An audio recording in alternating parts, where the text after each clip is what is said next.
Muy buenas tardes. Bienvenidos a esta tercera conferencia de este ciclo en el que estamos recorriendo un poco todos los temas de candente actualidad sobre el cosmos. Muy buenas tardes, un saludo a Rafael Pardo, director de la Fundación. Querido Rafael, buenas tardes, y un saludo también a Luis Viña, presidente de la Real Sociedad Española de Física. Bueno, pues como les decía, hoy vamos a hacer un pequeño recorrido por los temas de más candente actualidad, en la que los astrónomos estamos más empeñados en tratar de sacar conclusiones sobre cosas que nos quedan por conocer, ¿no? Y que están ahí pendientes. Ya pueden adivinar que uno de los temas que voy a tocar pues es el lado invisible del universo, invisible pero esencial. La materia oscura y la energía oscura son ingredientes esenciales de nuestro universo. Representan toda esa parte del iceberg que no vemos y cuya punta es la materia ordinaria que tan solo constituye un 4% de los ingredientes de nuestro universo.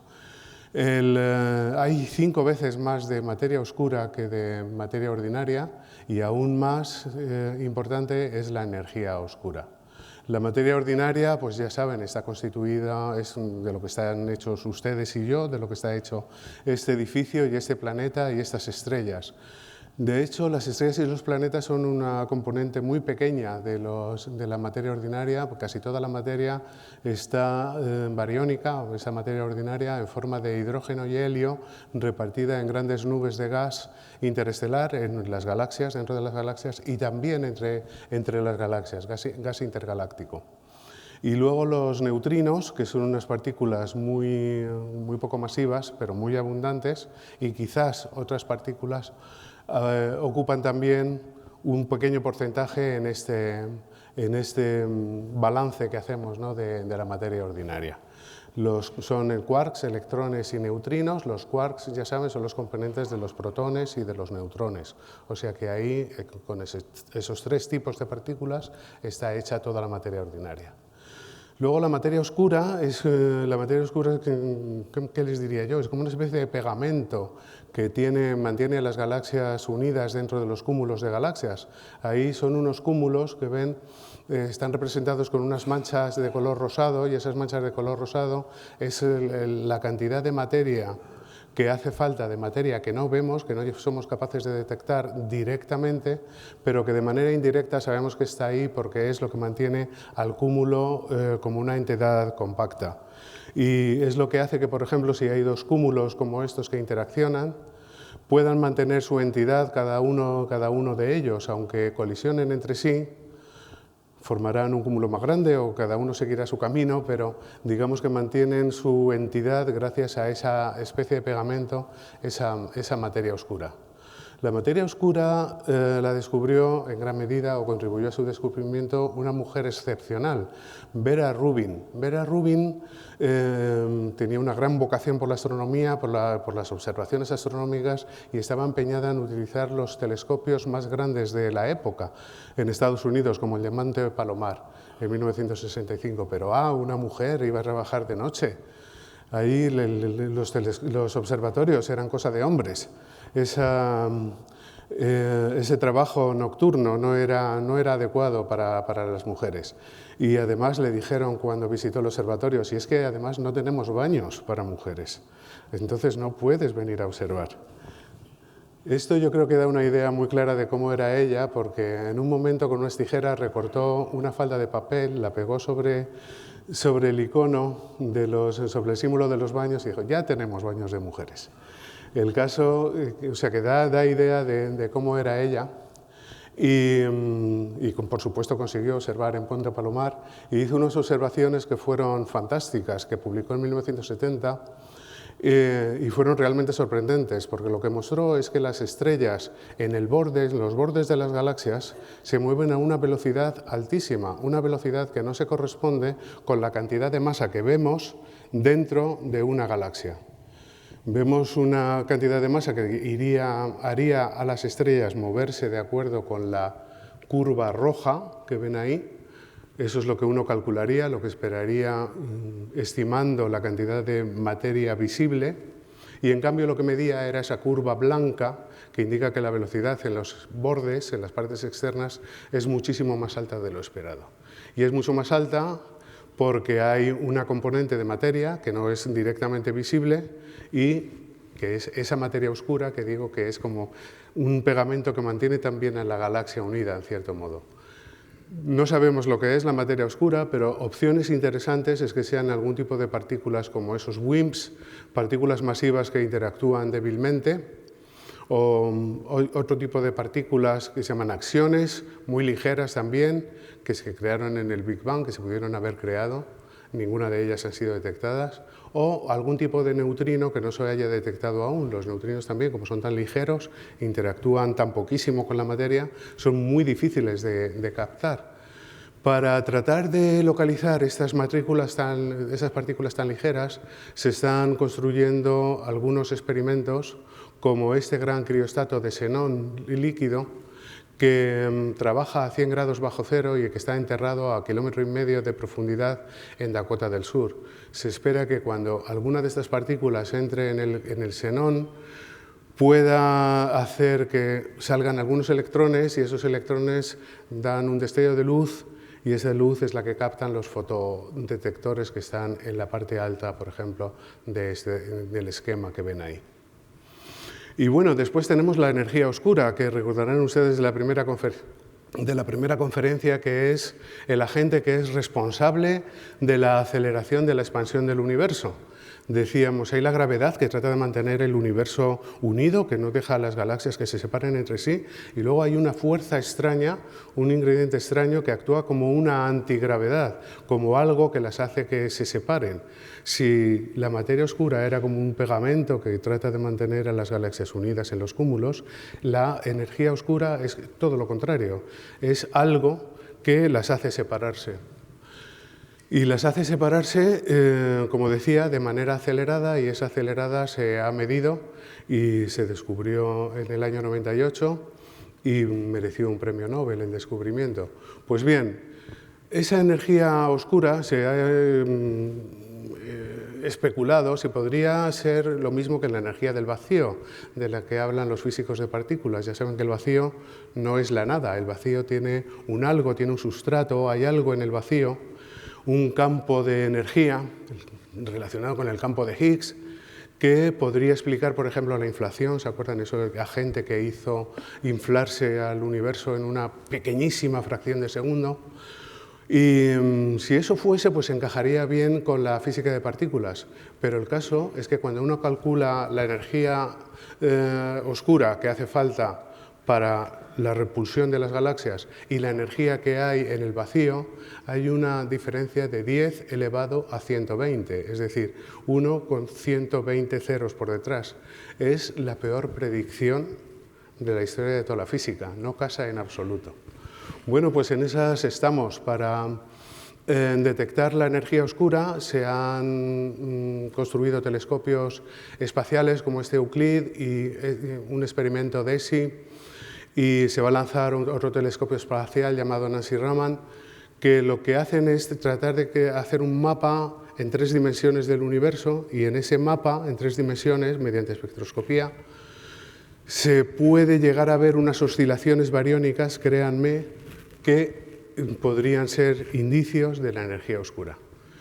Pero de momento, pues Euclid está ya trabajando, el experimento DESI también, y estamos esperando los resultados.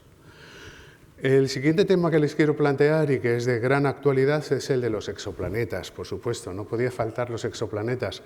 Un tema que, vamos, tiene trabajando a muchos grupos de astrónomos alrededor de todo el mundo, porque se descubrieron, es un tema muy reciente, se descubrieron los exoplanetas hace tan solo 30 años. Fueron estos 2 señores, Michel Mayor y Didier Queloz, en 1995, 2 suizos que estaban utilizando un telescopio pequeño. Cuando ya había telescopios de 4 y 8 metros, ellos se empeñaron en utilizar un telescopio de tan solo 1,93, apenas 2 metros, en el sur de Francia, en el Observatorio de Alta Provenza. Y allí, con ese telescopio y un espectrómetro que habían construido los franceses, estaban estudiando la variabilidad de las estrellas. y se encontraron con una estrella, 51 Pegasi, que la tienen ahí en una fotografía, que hacía unas cosas rarísimas. Resulta que se bamboleaba, o sea, se iba para atrás y se venía para adelante, y se iba para atrás y se venía para adelante. Por efecto Doppler, la velocidad se puede medir muy bien, o sea que en la curva que tienen ahí en esa sinusoide, ven cuando la velocidad es un poco positiva, cuando la estrella se está alejando, se mueve hacia el rojo la radiación, y cuando se acerca hacia el azul. Pues bien, ese bamboleo les tuvo locos, revisando cada tornillo del espectrógrafo y cada tornillo del telescopio durante muchísimo tiempo, porque la única explicación posible era esta, era que esa estrella, 51 Pegasi, tuviese un planeta alrededor y que ese planeta, junto con la estrella, moviéndose alrededor de su centro de masas, lo que ocasiona en la estrella es que a veces la estrella viene hacia acá, como han visto ahí, la radiación se va hacia el azul y luego se aleja un poquito de nosotros, es decir, se mueve un poco hacia el rojo, hacia el azul, hacia el rojo. Eso era ese bamboleo, esa era la manera de explicar esas variaciones en la velocidad. Naturalmente, si el sistema hubiese estado así en el plano del cielo, no se habría visto, en la velocidad radial de la estrella, no se habría visto ese mismo comportamiento en el espectro. Pues bien, Maior y Queloz, gracias a su empeño, incluso utilizando un telescopio modesto, recibieron el premio Fronteras de la Fundación, de aquí, de la Fundación BBVA, en el año 2012 y el premio Nobel en 2019. El planeta se llama hoy, hace referencia a Helvetios, no es eso, a la Confederación Helvética, a Suiza, y el planeta, la estrella es eso, y el planeta se llama Didymos porque se estimó la masa, se puede estimar su masa, y era es la mitad de Júpiter.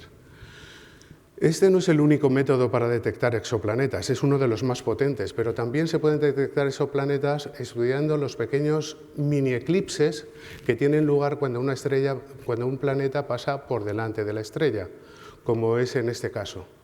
El planeta pasa, si está ahí no hay cambio de brillo, vemos el brillo de la estrella enteramente, ahí también, según el planeta pasa por un lado, pero ahora cuando va a pasar por delante, cuando pasa por delante el brillo decrece como en la gráfica que tienen ahí.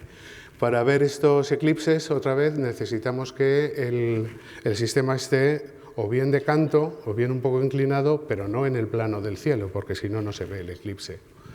Esto nos da información sobre cómo son los planetas que orbitan alrededor de las estrellas. Por ejemplo, aquí tienen un planeta más grande y un planeta más pequeño, pues cuando pasan por delante crean el eclipse, ahí hay una disminución en el brillo, el más grande crea una disminución más grande y el más pequeño más pequeñito. O sea que se pueden sacar las propiedades de los exoplanetas de esta manera utilizando las curvas de brillo. Y si tenemos un sistema múltiple, un sistema planetario con varios planetas, pues vamos a tener también varios eclipses, una combinación de eclipses. Ahí tenemos el del mayor planeta, que hace disminuir la velocidad, el brillo, pasa a un segundo planeta y disminuye otra vez, y el tercero más chiquitito pues también crea una firma, digamos, en cómo es la curva de brillo, cómo se comporta el brillo de la estrella. Pues este es el método de los tránsitos.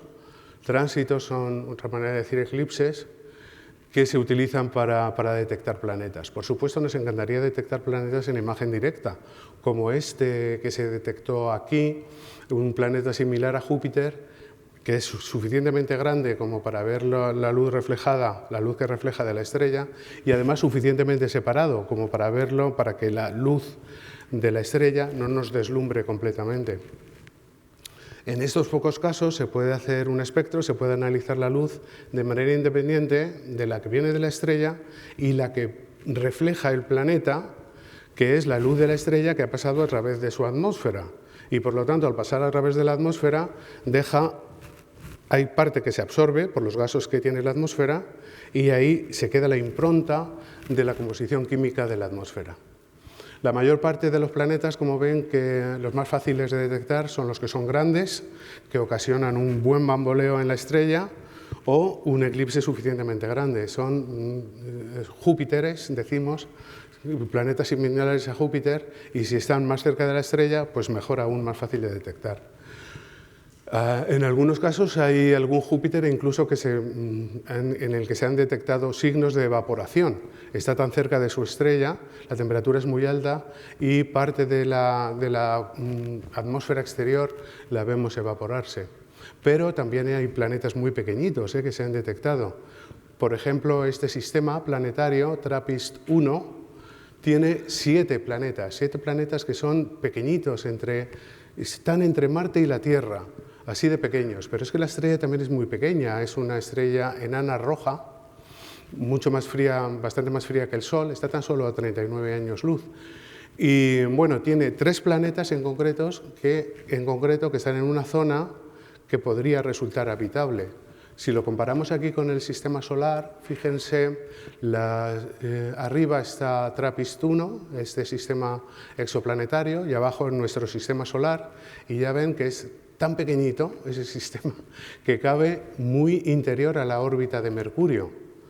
Y bueno, pues hay 3 planetas, el E, el F y el G, que están situados en la zona de habitabilidad, en la zona donde el agua puede estar en forma líquida.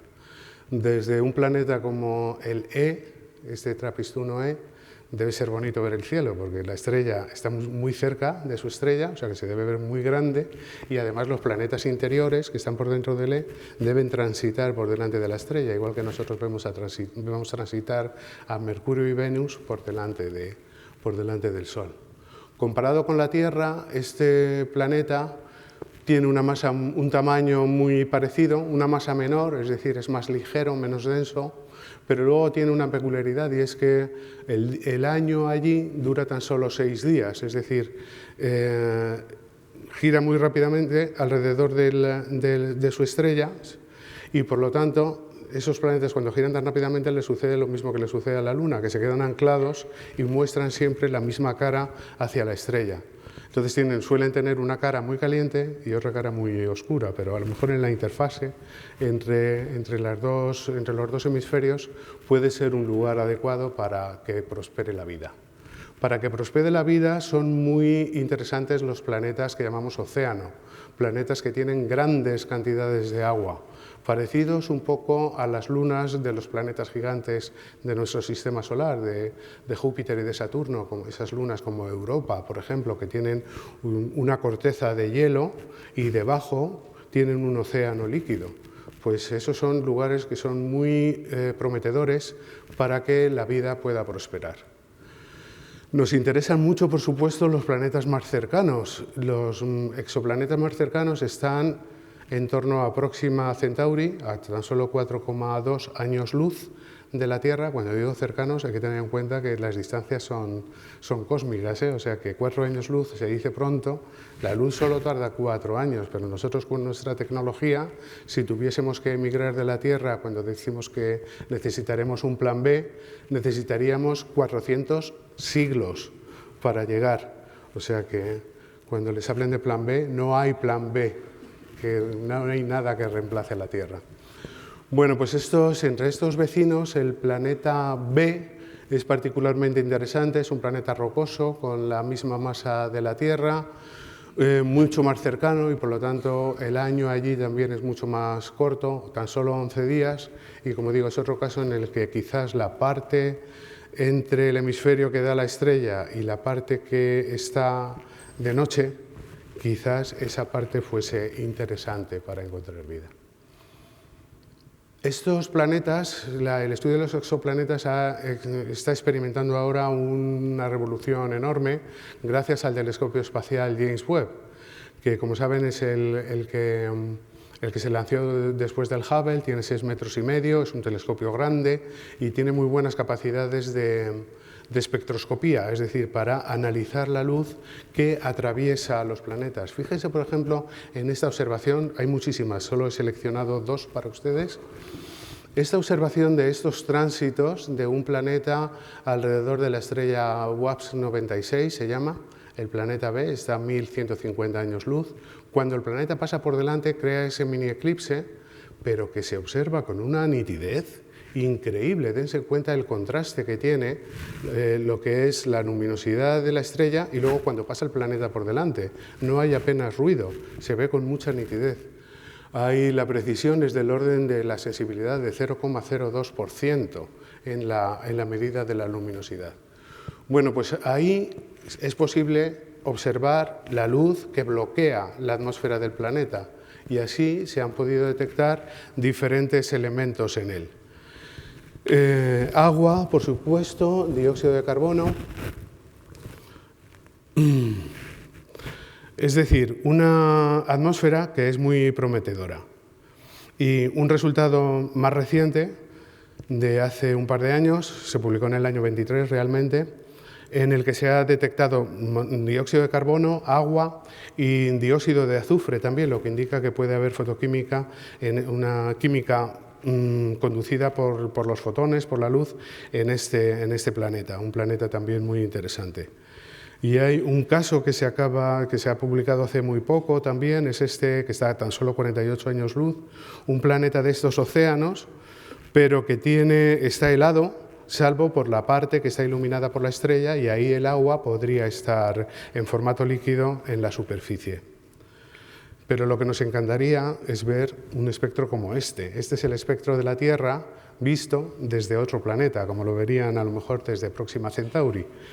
Entonces ven cómo los biomarcadores que llamamos, el dióxido de carbono, el metano, el ozono, el agua, destacan mucho en esa luz que queda bloqueada, que queda atrapada por la atmósfera del planeta, la luz que viene de la estrella, en este caso del Sol, pero que queda atrapada por la atmósfera del planeta.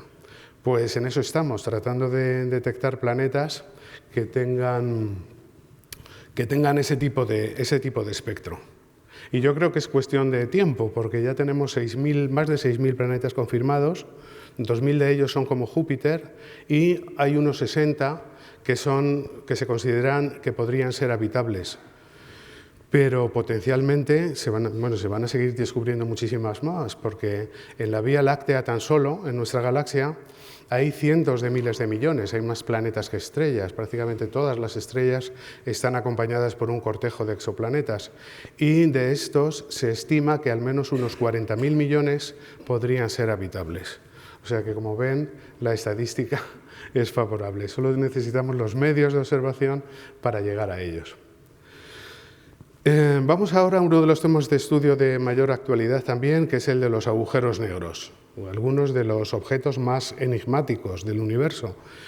Tienen en principio una estructura muy sencilla, su principio físico es muy sencillo, es una gran masa pero concentrada en un espacio muy pequeño, en un diámetro muy pequeño.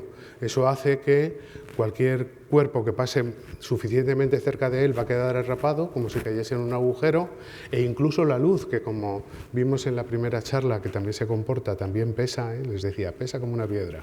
La luz, pues también cuando pasa cerca, pues también queda atrapada y por eso es negro. Como les digo, tienen una estructura muy simple. Tienen esa zona que atrapa, o sea, que el punto de no retorno, que es lo que llamamos horizonte de sucesos, y en el centro una singularidad. Ahora, no sabemos lo que pasa dentro de un agujero negro, no sabemos, les había hablado en una charla anterior de cómo estaban hechas las enanas blancas y las estrellas de neutrones, cómo estaba la materia, ahí sí que sabemos describir la materia, pero aquí no sabemos cómo está la materia, dentro no se sabe describir. Pero la estructura, como ven, es así de simple, hay un punto de no retorno, si un rayo de luz pasa suficientemente alto en la diapositiva, pues se curva y sigue su camino. Si hay uno que pasa suficientemente cerca, como el que está más abajo, pues cae dentro del agujero negro. Y hay un punto límite en el que el rayo de luz se va a quedar orbitando alrededor del horizonte de sucesos. Así es como uno se imagina un agujero negro pasando por el plano de la galaxia, porque como curva los rayos de luz, pues entonces es como si cogemos el pie de una copa un poco, actúa como una lupa y lo paseamos por delante de una fotografía de la Vía Láctea. Va a ir deformando los rayos de luz que vienen de las estrellas traseras y tendríamos una cosa de este estilo. El decir que la luz se curva alrededor del agujero negro que sigue trayectorias curvas es equivalente para los físicos a decir que el espacio es el que se curva. Y por eso hablamos del espacio curvado, y la curvatura es infinita cuando uno se acerca demasiado al agujero negro. Y también hay otros efectos con el tiempo, porque ya comentamos que un objeto masivo hace que el tiempo fluya de manera diferente cerca del objeto con masa que si estamos muy lejos. En el caso de un agujero negro, como las propiedades son extremas, el tiempo se dilata infinitamente. Un astronauta que tuviese la mala suerte, Dios no lo quiera, de caer en un agujero negro tendría la impresión de no llegar nunca a caer por esa dilatación del tiempo. Los agujeros negros fueron una entelequia durante mucho tiempo y hubo un primer objeto, Cygnus X1, se llama así porque era una fuente muy intensa en rayos X, que se pensó que podría ser un agujero negro, podría ser un objeto compacto que acompañaba a una estrella más masiva y le estaba robando parte de la atmósfera. Era una interpretación posible, pero no se tenía idea de la masa que podía tener ese compañero compacto. Esto llevó a dos grandes estudiosos de los agujeros negros, Kip Thorne y Stephen Hawking, a hacer una apuesta, si eso se demostraría alguna vez que fuese un agujero negro o no lo fuese. Y yo creo que es la apuesta más famosa de la historia de la física. Stephen Hawking apostó a que no lo era, y Kip Thorne apostaba a que era. Entre físicos dirán ustedes que se apostarían, yo qué sé, una colección de revistas científicas o un telescopio. Pues no, lo que se apostaron fue una colección de revistas Penthouse, es decir, de revistas pornográficas. Y la apuesta la perdió Hawking. Se demostró que aquello era un agujero negro y gracias a ello, pues Hawking en particular fue Premio Fronteras del Conocimiento en el 2016 y Kip Thorne fue conferenciante aquí, en este mismo sitio, en el 2011 y recibió después el Premio Nobel en el 2017. Los agujeros negros tienen unas propiedades extraordinarias. Fíjense, por ejemplo, en esta propiedad que llamamos espaguetización. Imaginen un astronauta otra vez que se acerca por un agujero negro. Pues bien, el campo gravitatorio tiene un gradiente enorme. Es decir, a nada que la cabeza se separe un poquito o los pies se acerquen un poquito, la diferencia en el campo gravitatorio va a ser tremenda. Si acerca un poquito el pie, pues el campo gravitatorio en el pie va a ser muchísimo más grande que en la cabeza y ese fenómeno va a hacer que el astronauta se convierta en un auténtico espagueti. Dios no lo quiera. Pero esto que no sucede con los astronautas, afortunadamente, pensamos que sí puede suceder con estrellas, y esto es una animación, pero lo que se espera es que si la estrella tiene la mala idea de pasear cerca del agujero negro, va a ser absorbida por el agujero negro, gran parte de la materia va a caer al agujero, pero otra materia se va a quedar orbitando alrededor de él formando un disco de acreción y parte de esa materia se va a eyectar en dos chorros. Y es importante esto de los chorros por lo que veremos a continuación. Desafortunadamente no lo vemos así de claro en el cielo, lo que vemos más bien son este tipo de cosas. Es decir, una estrella en la que de repente se ve un abrillantamiento y luego desaparece y las escalas de tiempo y el abrillantamiento y demás cuadran con lo que se calcula que debería ser esa espaguetización. El nombre técnico es evento por disrupción por mareas, porque es un efecto de mareas, como les contaba con el astronauta, y bueno, hay como una docena de candidatos. Otra propiedad interesante de los agujeros negros tiene que ver con lo que el físico John Wheeler llamó en el año 67 el teorema de no pelo o de la calvicie. Y es decir, no hay detalles en un agujero negro, no tiene pelos, es como una bola de billar, digamos. Caiga lo que caiga, parece que la memoria la pierde el agujero negro, no sabe lo que ha caído, si han sido estrellas, si ha sido una nube, si ha sido un horno microondas, como pone ahí. Pierde la memoria y un agujero negro tan solo se describe con 3 números. La masa, la cantidad de masa que tiene, y eso fija inmediatamente el tamaño, si es agujero negro, la rotación a la que gira y la carga que pueda tener. Pues con esos 3 números queda completamente definido un agujero negro. Hay varios tipos de agujeros negros, los puede haber muy pequeñitos, los que crea una estrella, que no crea una estrella de neutrones, tiene un poquito más de masa, pero crea un agujero negro, o los que están en el centro de las galaxias, que tienen millones de masas solares. Pero cualquier masa se puede convertir en un agujero negro si la comprimimos suficientemente en un espacio muy pequeño. Por ejemplo, si es el Sol lo que queremos convertir en un agujero negro, deberíamos comprimirlo al tamaño de una ciudad pequeña. Una ciudad como Madrid o como Manhattan, aquí en este ejemplo, ¿no? Y ahí ya se comportaría, o sea que lo que cuenta no es la masa en sí, sino es la concentración de masa, la cantidad de masa que hay en un espacio relativamente pequeño. Si metiésemos toda la masa de la Tierra en el espacio de un guisante o de un cacahuete, también sería un agujero negro así de pequeño, pero sería un agujero negro.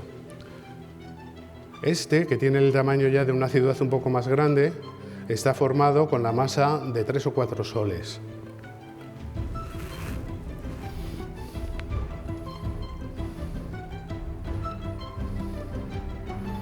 Y si vamos a agujeros negros más grandes,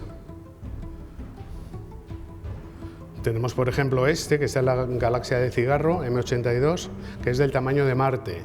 Pues bien, para formar un agujero negro del tamaño de Marte, tenemos que meter en esa... Marte, ya saben, es la mitad de la Tierra, tiene el diámetro de la mitad de la Tierra. Pues tenemos que meter ahí, en el tamaño de Marte, todos esos soles, unas 1000 masas solares, la masa de 1000 soles. Esos son los más difíciles de estudiar, los que tienen unos centenares o unos millares de masas solares. Porque luego están ya los que están en el centro de las galaxias, y esos son mucho mayores y mucho más masivos. Y aquí tenemos uno de los mayores conocidos, que está en el cúmulo de Fénix. Es mucho mayor que el sistema solar, ya ven el tamaño del sistema solar. Pues para formar ese agujero negro tengo que tener la masa de todos estos soles. Estos eran, no sé si eran 1000 en el caso anterior, pues de todos estos,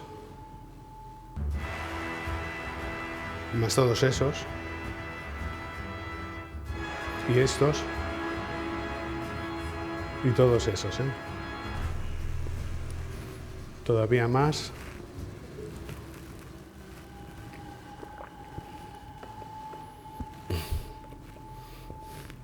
Ya ven, hasta 20.000 millones de soles, de masas solares, hacen falta para formar ese agujero negro. Todas las galaxias tienen un agujero negro en el centro y con una propiedad que quizás a ustedes no les sorprenda, pero que a los físicos nos sorprende mucho, y es que las galaxias pequeñas tienen un agujero negro pequeño y las galaxias grandes tienen uno grande. Y pues lógico, pero lógico, ¿por qué? Pues alguna razón debe haber. La verdad es que el agujero negro que está en el centro de una galaxia evoluciona junto a ella, hay una coevolución, pero no sabemos si al principio del universo a lo mejor pudo haber unos agujeros negros que se formaron por estrellas muy masivas y esos agujeros negros acabaron acumulando más alrededor y formaron galaxias, y entonces los más masivos formaron galaxias más grandes, o si al contrario, se formaron primero galaxias y las galaxias más grandes acumularon más masa en su centro y dieron lugar a agujeros negros más masivos. El huevo o la gallina es algo que está sin resolver, pero que nos choca mucho. Bueno, los agujeros negros son un recurso fantástico para la ciencia ficción, porque gracias a un agujero negro ya no hacen falta 400 siglos para ir a la estrella más cercana. Si uno encuentra un agujero negro cerca, a lo mejor ese agujero negro está continuado por un agujero de gusano y aparece en otro lugar de la galaxia o del universo, o en otro universo, por un manantial blanco, habría que decir. La materia que entra por el agujero negro podría ir por ese agujero de gusano. Es todo especulaciones, pero a la ciencia ficción le viene de maravilla. Todas las galaxias tienen un agujero negro en el centro y, por supuesto, la nuestra también. Nuestra galaxia, si nos acercamos hacia el centro, pues el centro está en la constelación de Sagitario. Ahí tienen a Sagitario. y hay una concentración de estrellas enorme. No se ve con los telescopios visibles muy bien porque hay muchas nubes que impiden la vista. Entonces, pero en el infrarrojo, como en estas imágenes, uno puede llegar a ver toda esa población estelar que hay en el centro de la galaxia, puede estudiar los movimientos de las estrellas y puede localizar exactamente la posición en la que está el agujero negro. Y esa posición se llama Sagitario A estrella. Es el agujero negro central. Y eso es lo que quisiéramos ver, lo que hemos querido saber de él durante mucho tiempo. Pues bien, ahí hay toda una serie de estrellas que se mueven muy agitadas por esa gran masa que debe haber a velocidades que llegan a alcanzar una décima parte de la velocidad de la luz. Esas estrellas se han estado monitorizando, se han estado siguiendo durante años su movimiento, estudiando sus órbitas. Estas son observaciones reales, es una animación en el infrarrojo de cómo se mueven esas estrellas. Está un poco acelerada, claro, pero no mucho, ¿eh? Y en particular, pues bueno, ya ven ustedes todas esas órbitas que se han estado estudiando, tratando de saber a partir de los movimientos qué masa, o sea, cuál es la localización exacta y qué masa tiene exactamente ese agujero negro. Hay una estrella que se llama S2, que es la favorita de los astrónomos en ese lugar del cielo, que describe esa órbita. Una órbita a una velocidad enorme, una fracción pequeña de la velocidad de la luz, y que tan solo tarda 16 años en dar la vuelta, en completar una órbita. Dense cuenta para una estrella lo que es eso, ¿no? Es una velocidad verdaderamente vertiginosa. Pues el estudio de esa estrella llevó a dos de estos astrónomos, el que está en el centro, Reinhard Genzel y Andreas Ghez, la señora de la imagen, que hicieron observaciones tanto desde Chile como desde Hawái, de esas estrellas y en particular de esta S2, reconstruyeron la órbita con mucha precisión y determinaron la masa del agujero negro, 4,3 millones de masas solares. Y gracias a eso, ellos dos, en el año 20, recibieron el premio Nobel junto con otro cosmólogo, Roger Penrose. Fueron 25 años de seguimiento, 25 años de trabajos, de observaciones continuadas, haciendo el seguimiento de esa estrella. Pero lo que quisiéramos es no solo saber dónde está, sino saber lo que es, saber cómo es. Y el caso es que Sagitario A estrella, al centro de la galaxia, ese agujero negro, tiene un tamaño pequeñísimo, tiene el tamaño equivalente en el cielo, el tamaño aparente es lo que ocupa una pelota de tenis en la Luna. Entonces, con los telescopios, ni con los telescopios más potentes, se puede llegar a ver con precisión qué sucede ahí en el centro de la galaxia. Pero hay un truco, y es que se puede utilizar una técnica que se llama interferometría, que consiste en utilizar varios, en este caso radiotelescopios, repartidos por todo el planeta, y con esos radiotelescopios uno puede simular un telescopio que es tan grande como el propio planeta. Esto es fácil, relativamente fácil de hacer con radiotelescopios porque las ondas de radio son relativamente grandes. Se utilizan ondas del orden del milímetro o 3 milímetros. Es mucho más complicado de hacer con ondas ópticas infrarrojas y ondas ópticas que son muchísimo más pequeñas porque hay que poner las ondas en fase. Bueno, pues eso, para hacer ese trabajo hay unas grandes redes de radiotelescopios repartidos por todo el mundo, en los que participan también los radiotelescopios que están en España, y una de ellas está dedicada exclusivamente a mirar los agujeros negros.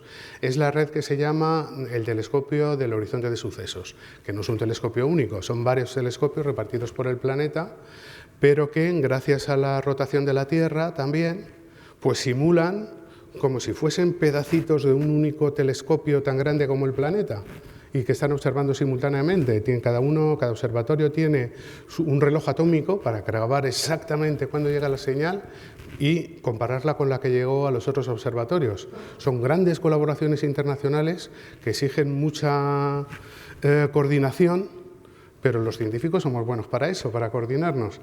Y con esta herramienta lo que se pretendía es ver ese agujero negro en el centro de la galaxia, que debe ser algo parecido a esto. Desafortunadamente, los primeros intentos que se hicieron para localizar Sagitario A estrella fracasaron y no se llegaba a ver, era difícil de ver el agujero de nuestra galaxia, el agujero negro en el centro de la Vía Láctea. Entonces, en gran medida por esa cantidad de nubes que hay interpuestas hacia el centro de la galaxia. Entonces se intentó una observación que era una galaxia lejana, Virgo A, que está a 55 millones de años luz, pero que es más masiva y que debe tener un agujero negro potente en el centro porque tiene un chorro que sale de ahí.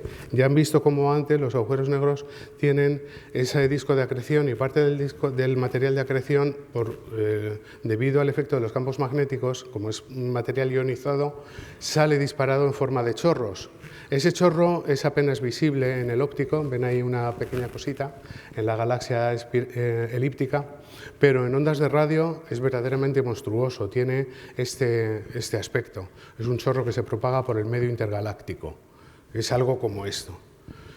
Y lo que se pretendía ver ahí era algo así, es decir, no el agujero negro en sí, que no emite nada, es decir, es negro, pero sí el material que queda alrededor y la luz que queda orbitando también alrededor. Esa luz que les decía, esos últimos rayos de luz que quedan en el punto de separación.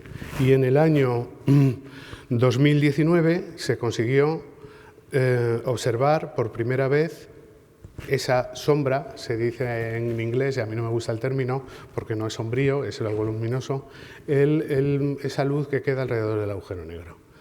A una longitud de onda de 1,3 milímetros utilizando esa red de radiotelescopios que les digo.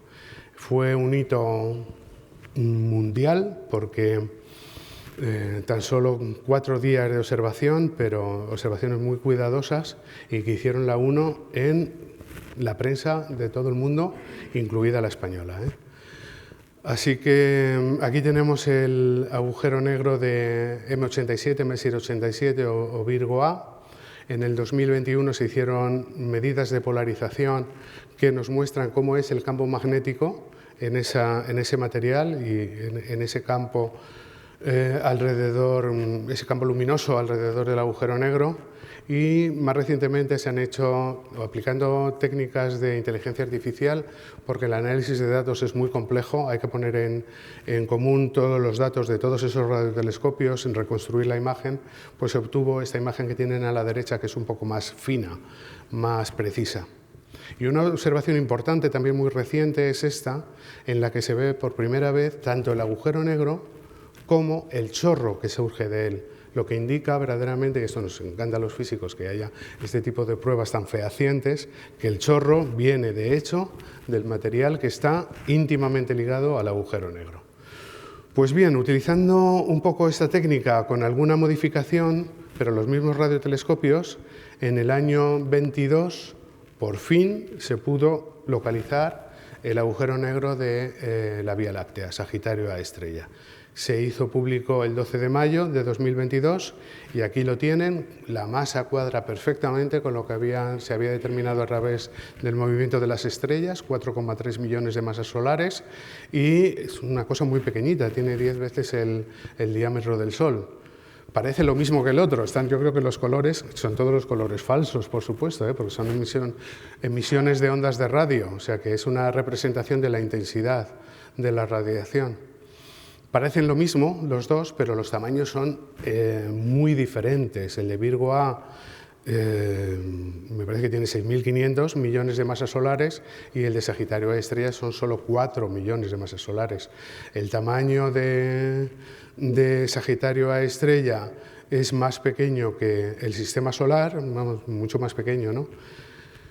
Un poco más grande que el diámetro del Sol, por así decir. Y en cambio el de Virgo A es mucho mayor que el del sistema solar, que el tamaño del sistema. Estas observaciones confirman el modelo que tenemos para los agujeros negros, esa esfera de fotones alrededor, el disco de acreción, el horizonte de sucesos y esos chorros de material a grandes velocidades que son eyectados por los polos de rotación.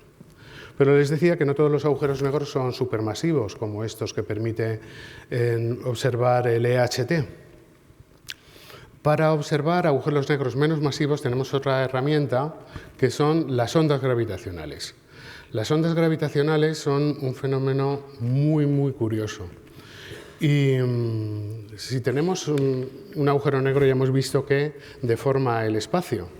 Esa deformación del espacio Si tenemos el agujero negro que se está moviendo, se va a ir moviendo también.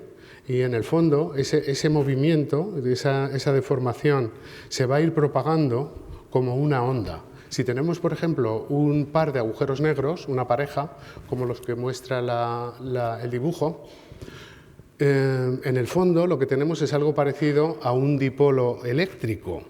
Podemos hacer la similitud. En un dipolo eléctrico tenemos las cargas que se mueven y esas cargas crean un campo electromagnético que se propaga por el espacio en forma de radiación, pues, en este caso ondas de radio, pero vamos, es luz al fin y al cabo. Pues un par de agujeros negros actúa un poco como un dipolo, pero con ondas gravitacionales. Lo que se propaga ahora no es la luz, sino que lo que se propaga son esas deformaciones, el espacio que se estira y se encoge un poquito a distancias progresivamente más grandes del agujero negro y se van propagando por todo el espacio. Y por esas maravillas de la ciencia física y de la naturaleza, resulta que la velocidad de propagación de esas ondas gravitacionales, que no tienen nada que ver con las ondas electromagnéticas, es la misma velocidad, es la velocidad de la luz. Pues bien, ¿cómo detectar esas ondas gravitacionales que habían sido predichas por Einstein cuando hizo la teoría de la relatividad general? Pues igual que detectamos ondas electromagnéticas con una antena, podría uno pensar en hacer una antena de ondas gravitacionales, coger dos masas unidas por un muelle y cuando la onda gravitacional llegue, pues el muelle se va a estirar y a encoger un poquito, estirar y a encoger un poquito. Esas deformaciones del espacio son del orden de 10 a la menos 21, son minúsculas. Para un muelle de 4 kilómetros de longitud, la deformación es tan solo un par de centésimas, no, la mitad de una centésima del tamaño de un protón, o sea, es pequeñísimo, pequeñísimo. Pero no obstante, bueno, yo les he dicho aquí un muelle para tener la idea así un poco intuitiva, pero en el fondo no hace falta que sea un muelle, puede ser una barra de metal. Y este señor, que era un marino físico, Joseph Weber, estuvo gran parte de su vida, la dedicó a construir unas barras de aluminio de hasta 6 toneladas que ponía bien aisladas y que trataba con ellas de medir las deformaciones que sufrían de manera espontánea, digamos, de manera cuando una onda gravitacional llegase sobre la barra. Estuvo empeñado en ello, como les digo, toda su vida y creyó haberlo detectado y lo publicó, pero se lo rechazaron, o sea, la comunidad lo rechazó, era imposible, porque la energía que él calculaba que movía, la energía gravitacional que hacía falta para deformar lo que él decía que se había deformado su cilindro de aluminio, era una energía enorme. Si las ondas gravitacionales hubiesen esa energía, habrían destruido el universo en unos pocos eones, le dijeron. Así que el hombre murió en el año 2000 convencido de que lo había detectado, pero no era cierto, ¿no? Hoy son objeto de museo esas barras, pero sí que abrieron el camino ese concepto para hacer otro tipo de experimentos. En lugar de una barra de metal, ¿por qué no utilizar un rayo de luz? Un rayo de luz lo pongo desde un emisor hasta un receptor y si se me deforma el espacio porque llega una onda gravitacional, pues entonces el rayo de luz se va a mover un poquito. Es muy difícil porque es muy poquito, muy poquito, muy poquito, pero hay un experimento que es de los más bellos de la historia de la física, que es el interferómetro de Michelson, que se utiliza para ver ese tipo de movimientos. Fíjense en este esquema que es muy sencillo. Hay una fuente de luz, de la fuente de luz sale un rayo, el rayo llega a un divisor de haz, que es un objeto que actúa. La mitad de la luz la refleja y la mitad la deja pasar. La que refleja llega al espejo 2, la devuelve el espejo y llega al fotodetector que está abajo. La que se refleja va al espejo 1, se refleja allí otra vez, pasa por el beam splitter por el centro, por ese dispositivo y llega al fotodetector. Y ahí se pueden utilizar otra vez las interferencias. Aquí se ve quizás con un poquito más un poco más intuitivamente, ahí tenemos los dos rayos de luz divididos, vamos, el rayo de luz que se divide en dos, cómo sale del emisor, se divide en dos, el rayo que pasa a través, se refleja en ese espejo, se devuelve, se refleja y va al fotodetector. Y el otro, entre tanto, también ha ido. Se combinan máximos y mínimos, las dos ondas, y tengo una figura de interferencias en la pantalla. Tengo máximos o mínimos. Si se mueve un poquito uno de los dos, la figura de interferencias va a cambiar. Así que nada, en lugar de barras de aluminio podemos utilizar esos rayos de luz. Pues eso es lo que se hizo en este experimento LIGO, en el que se construyó un interferómetro de Michelson, pero con brazos que tienen 4 kilómetros. 4 kilómetros exactamente para ver esa deformación que es mucho menor que el tamaño de un protón. Y como es algo tan pequeño, cualquier cosa puede influir, cualquier cosa del ambiente puede influir en la deformación que yo vea. Puede ser una deformación aparente, no ser de verdad. Así que, ¿qué se hizo? Vamos a construir dos. Y si es una onda gravitatoria la que viene, la tengo que detectar en los dos sitios.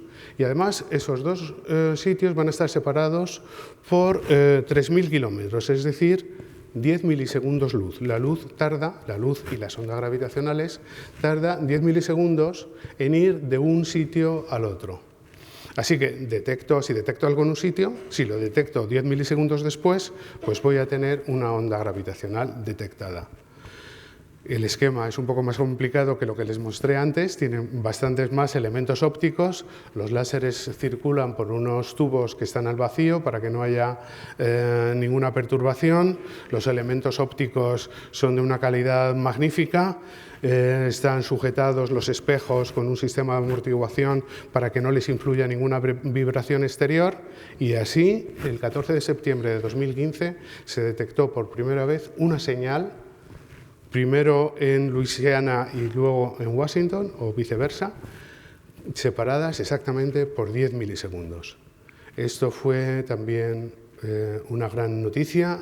Hace 10 años exactamente, creo que fue en febrero de 2016, se publicó este artículo con esa detección y el origen de la señal, pues un par de agujeros negros que están orbitando uno alrededor del otro, están emitiendo ondas gravitacionales, colapsan entre sí y en ese momento se crea un máximo en la onda gravitacional. Es algo de este estilo. Están orbitando, cuando colapsan se tiene un máximo y luego queda un agujero negro único como resultado. O de una manera más gráfica, aquí tenemos esos dos agujeros negros que están orbitando el uno en torno al otro.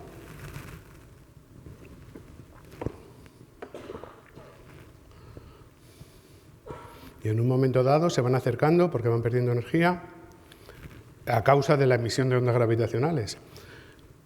Colapsan, visto desde esta otra perspectiva, en esta otra recreación, ahí los tenemos, cómo se van aproximando. Esas órbitas, esas ondas que surgen, como les digo, es que el espacio se hace como un pequeño acordeón, se hace más grande, más pequeño. Y ahí hay el máximo, ese máximo de cuando colapsan las dos. Ese máximo se va a propagar por todo el espacio, se va propagando por todo el espacio hasta llegar a nuestra galaxia, y dentro de nuestra galaxia va a llegar al planeta Tierra, y el planeta Tierra, como esas barras de aluminio, pues sí, se va a deformar un poquito. Se va a hacer, aquí está muy exagerado, como dice la leyenda, se va a deformar un pelín, ¿no? Pero es suficiente como para que el interferómetro de Michelson-Morley, este interferómetro, lo vea, porque esos rayos de luz, si estaban en fase, pues van a dejar de estar en fase o viceversa, ¿no? Así que eso fue una gran noticia, en eso se sigue trabajando muchísimo. Se están construyendo nuevos detectores de ondas gravitacionales en Europa, en Japón. Se va a mandar una misión al espacio para hacer el interferómetro en el espacio con distancias mucho mayores, de forma que se detecten mucho mejor. Y a día de hoy creo que hay unos 350 colisiones detectadas. En este gráfico, que es un poco complicado, pueden ver, por ejemplo, a la izquierda del todo, los dos puntos azules. Bueno, los dos puntos azules, hay un punto azul que está en el 15 masas solares, más otro que está en el 40 o por ahí, 45 masas 40 y 15, 55, realmente son 52 masas solares, es los tres puntos azules más a la izquierda, 15 más 40 dan 52, porque 3 masas solares se pierden en esa energía gravitacional que viaja en forma de ondas. Muy bien, pues estos son los temas de los que les quería hablar hoy. Hay más, pero no tengo tiempo. Y ahora les voy a contar un poquito los medios observacionales de que disponemos y que estamos desarrollando para seguir con estos estudios. En España estamos muy bien equipados porque tenemos 6 grandes instalaciones científicas dedicadas a la astronomía. Son infraestructuras científico-técnicas singulares, se llaman, porque están abiertas al público, vamos, a toda la comunidad científica, ofrecen tiempo de observación y son verdaderamente únicas. La primera instalación, los observatorios de Canarias. Son 2 observatorios diferentes, uno en el Roco de los Muchachos, principalmente nocturno, otro en el Teide, principalmente para observar el Sol. Además, también en Canarias está el Gran Telescopio Canarias. El GTC sigue siendo el telescopio más grande del mundo, con 10,4 metros de tamaño. Un telescopio segmentado, el espejo no está hecho de una sola pieza, sino que está hecho de esos segmentos hexagonales, creo que son 36. En la provincia de Almería está el Centro Astronómico de Calar Alto, con telescopios también de hasta 4 metros, muy importantes. En Teruel, el Observatorio de Jabalambre, uno de los pocos sitios oscuros que quedan en Europa. En la península nos quedan, bueno, Canarias, por supuesto, está además protegido por ley. Pero en Teruel y bueno, en parte de la España rural tenemos cielos magníficos todavía también, de los mejores de Europa. El último observatorio posiblemente profesional que se ha construido en la Europa continental, a pesar de todo, porque la contaminación lumínica ya arrasa con todo. Y desde aquí, incluso desde este sitio tan recóndito en Teruel, pues se ven incluso las luces de Madrid y de Valencia molestan a la observación. Y luego 2 grandes observatorios de ondas de radio, el de Lleves en Guadalajara y el de Pico Veleta en Granada, en Sierra Nevada, que es una colaboración de España con Alemania y con Francia. Y en esta misma colaboración tenemos también un interferómetro, conectado, hecho de 12 antenas de altísima precisión, que está en los Alpes, en el Plateau de Bure, en los Alpes del Sur, los Alpes franceses. Y luego España es un socio muy importante de una organización de 16 países europeos que se llama el Observatorio Austral Europeo, o bien la Organización Europea para la Investigación en el Hemisferio Austral. Esta organización, que se creó hace 60 años, aunque España se hizo miembro más tarde, tiene varios observatorios. El más antiguo es La Silla, tiene telescopios grandes de hasta 4 metros, cazadores de exoplanetas súper eficientes, pero luego tiene este observatorio en Paranal, en Atacama, que es magnífico porque tiene 4 telescopios de 8 metros que intentan hacer. Hay varios telescopios, los 4 UTs son esos 4 de 8 metros que intentan hacer interferometría. Lo que les hablaba que hacen los radiotelescopios, pues estos intentan hacerlo en ondas infrarrojas y ópticas. Hay otros telescopios auxiliares y utilizan, bueno, aparte de la interferometría, cada uno de estos telescopios utiliza una estrella láser, un rayo láser, que se propaga, se envía a la atmósfera y sirve de referencia para tener como una estrella artificial que te permite hacer imágenes de mucha nitidez. El tercer observatorio importante de ESO es ALMA, que está compartido con Estados Unidos y con Asia del Este, en un proyecto en el que yo trabajé desde el año 95, he estado trabajando en él desde que se empezó a gestar. La inauguración fue en el año 2014, o sea, fueron muchos años de ver solo papeles. Pero ahora es una realidad que nos está dando muchísimas alegrías. Son 66 antenas de altísima precisión a 5.000 metros de altitud y que se pueden enviar a distancias de hasta 12 kilómetros, es decir, como si las enviásemos, tuviésemos el centro del interferómetro aquí y enviásemos las antenas a Barajas para hacer las observaciones, pues algo así. Y luego el proyecto estrella en estos momentos es la construcción de un telescopio extremadamente grande que tiene un espejo de 39 metros. Vamos a pasar del 10 del de Canarias a este de 39 metros. Está situado en ese cerro de ahí, que está señalado con esa flechita. Esto es Atacama, el desierto de Atacama, mirando hacia el este, es decir, hacia la cordillera. Ven ustedes donde está el VLT, los telescopios estos de 8 metros, y ahí al lado, en ese cerro Armazones, en el año 2014, prácticamente cuando se inauguraba ALMA, se empezó a construir este observatorio. Para ello se hizo lo primero una carretera, se voló el pico, o sea, para construir una plataforma, una pequeña meseta, sobre la que construir este telescopio. Y esto es lo que teníamos por allá por los años 14 o por allá, ¿no?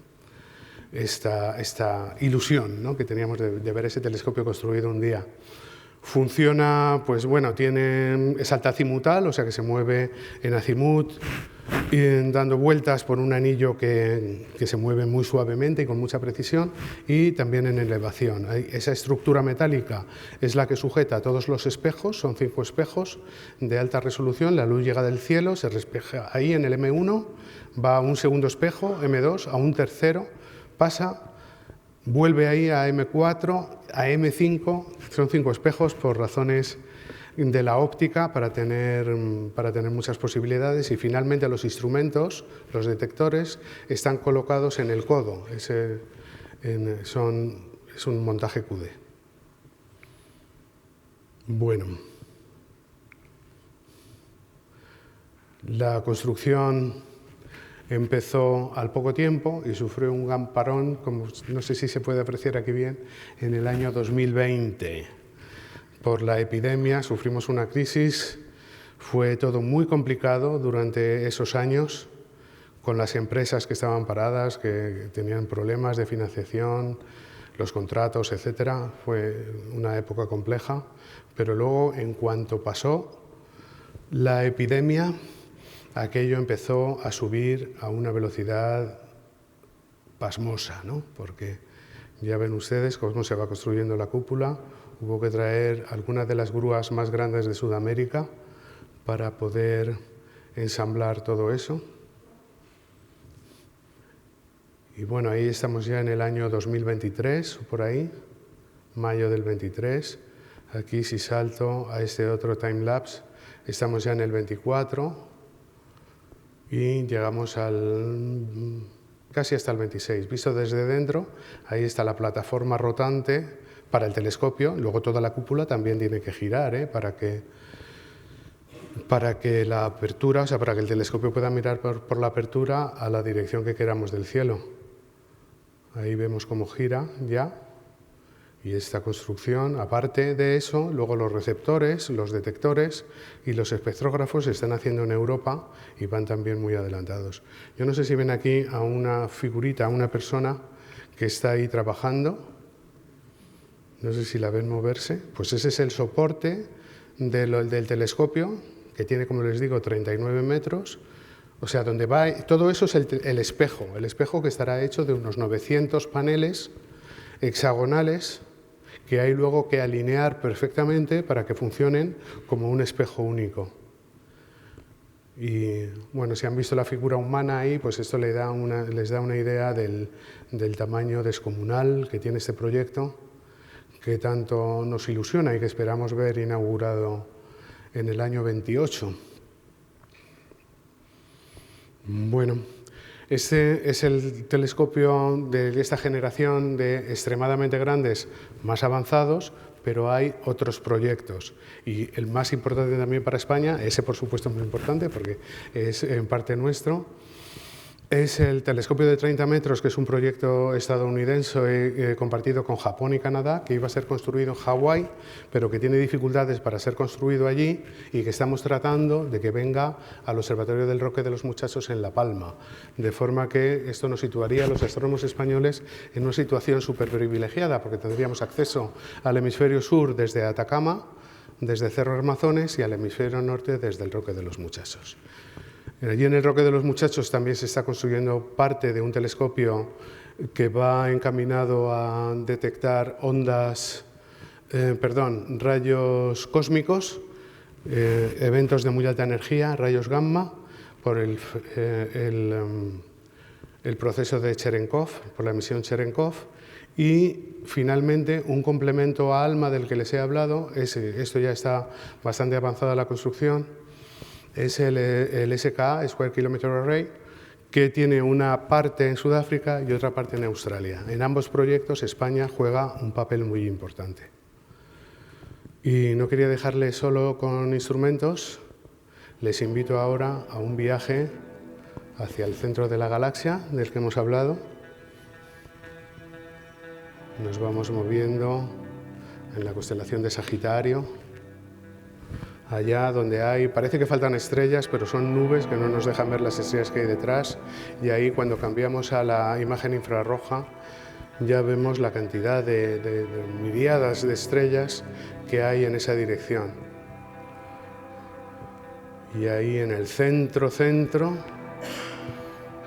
es el corazón de la galaxia. Es un corazón negro, es el agujero negro, Sagitario A estrella. Ahí que no podemos ver directamente, pero lo que podemos ver son esas estrellas que se mueven a velocidades de hasta 1/10 parte la velocidad de la luz. Y entre ellas nuestra favorita, S2, de la que se ha hecho un seguimiento de más de 25 años, para calcular la posición exacta y la masa de 4,3 millones de masas solares del agujero negro de nuestra galaxia. No solo son las estrellas lo que orbitan alrededor del agujero negro, también las nubes interestelares que hay por allá. Y de vez en cuando se ve un abrillantamiento por allá cerca del agujero negro de que una nube ha caído en él. Muy bien, pues muchas gracias por su atención.